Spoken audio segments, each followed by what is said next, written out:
এই মুহূর্তের আপডেট, প্রচণ্ডভাবে বৃষ্টি আসছে দক্ষিণবঙ্গের বেশ কিছু কিছু জেলাতে। ট্রেন্ডিং খবর হচ্ছে এটাই, কোন কোন জেলাতে বৃষ্টি হতে পারে খুব সংক্ষিপ্ত আকারে আপনাদের দেখাবো। বিশেষ করে রয়েছে 2 পরগনার দিকে।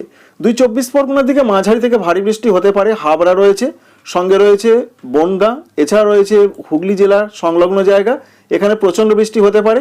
সঙ্গে আমরা দেখতে পাচ্ছি হুগলি জেলার চন্দননগর রয়েছে, এছাড়া পান্ডুয়া রয়েছে। কলকাতার দিকে বেশ কিছুটা বেশি বৃষ্টি হতে পারে, এমনটা আপডেট দিয়েছেন আবহাওয়া দপ্তর। সঙ্গে রয়েছে অন্যান্য জায়গা যেমন বারুইপুর, জয়নগর, এছাড়া রয়েছে নামখানা, কাকদ্বীপ, সুন্দরবন, দীঘা, মন্দারমণি, এই সমস্ত জায়গার দিকে বেশি বৃষ্টির সম্ভাবনা রয়েছে আগামীকাল। তবে পূর্ব বর্ধমানের দিকের যে আপডেট রয়েছে, পূর্ব বর্ধমানে কোনো কোনো অংশে একটু বেশি বৃষ্টি হতে পারে। সম্ভাবনা সব থেকে বেশি রয়েছে, যেমন রয়েছে খণ্ডঘোষ রয়েছে, সঙ্গে রয়েছে জামালপুর, জৌগ্রাম, দক্ষিণ দিকের জায়গাগুলোতে।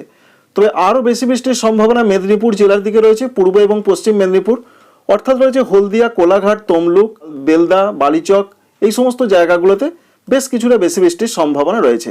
এর সঙ্গে ঝাড়গ্রামের দিকেও বেশ কিছুটা বেশি বৃষ্টি হতে পারে, এমনটা আপডেট আমরা পাচ্ছি।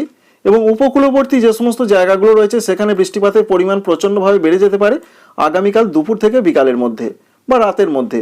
যেমন রয়েছে গঙ্গাসাগর, এখানে প্রচণ্ড বৃষ্টির সম্ভাবনা রয়েছে কিছু কিছু এলাকায়, সব জায়গায় কিন্তু নয়। এর সঙ্গে রয়েছে অন্যান্য জায়গা যেমন রয়েছে গোসাবা, কুমিরমারি, ঝাড়খালি, ফ্রেজারগঞ্জ, এই সমস্ত জায়গায় প্রচণ্ড বৃষ্টির একটা সম্ভাবনা রয়েছে কিছু কিছু এলাকায়। মূলত মাঝারি, কিছু কিছু এলাকায় একটু ভারী বৃষ্টি হতে পারে। বৃষ্টিপাতের সম্ভাবনা সব থেকে কম রয়েছে যেটা আবহাওয়া দপ্তর বলছেন, যেমন রয়েছে আমরা দেখতে পাচ্ছি বাঁকুড়া, পুরুলিয়া, পশ্চিম বর্ধমান, বীরভূম, মুর্শিদাবাদ, এই জেলাগুলো থেকে বৃষ্টি অনেক কম হবে। দু এক জায়গায় হালকা মাঝারি হতে পারে। উত্তরবঙ্গের জন্য যে আপডেট রয়েছে, উত্তরবঙ্গে প্রচণ্ড বৃষ্টি নয়, হালকা হালকা বৃষ্টির সঙ্গে হালকা তুষারপাত দার্জিলিং, কালিম্পংয়ে। বাকি জেলাগুলো জলপাইগুড়ি, কুচবিহার, আলিপুরদুয়ার, দিনাজপুর, মালদাতে হালকা হালকা বৃষ্টি চলবে।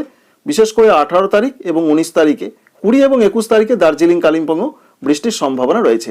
এই রয়েছে বাংলার আবহাওয়ার একটা পরিপূর্ণ ছবি।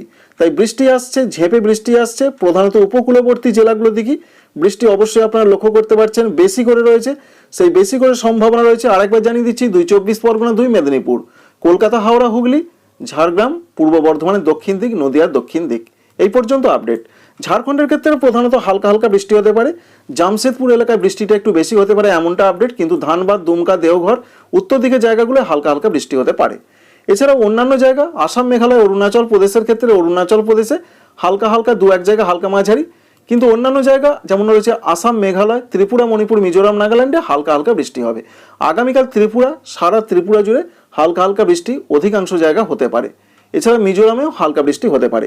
বাংলাদেশের জন্য যে আপডেট রয়েছে, বাংলাদেশে আগামীকাল বৃষ্টি বাড়বে। বিশেষ করে এই সমস্ত বিভাগগুলো যেমন রয়েছে খুলনা, বরিশাল, চট্টগ্রাম, এখানে বৃষ্টির সম্ভাবনা বেশি, পরিমাণে বেশি বৃষ্টি হতে পারে। মাঝারি থেকে দু এক জায়গায় একটু মাঝারি ভারী সম্ভাবনা রয়েছে। খুলনা, সাতক্ষীরা, যশোর, বরিশাল, কলাপাড়া, এখানে প্রচণ্ড বৃষ্টি দু এক জায়গা হতে পারে।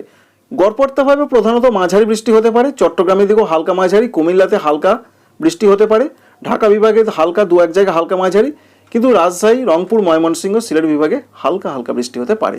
এই পর্যন্ত পূর্বাভাস। ঘন কুয়াশা 20 তারিখের পর আস্তে আস্তে কমবে। Thank you friends, thank you for watching.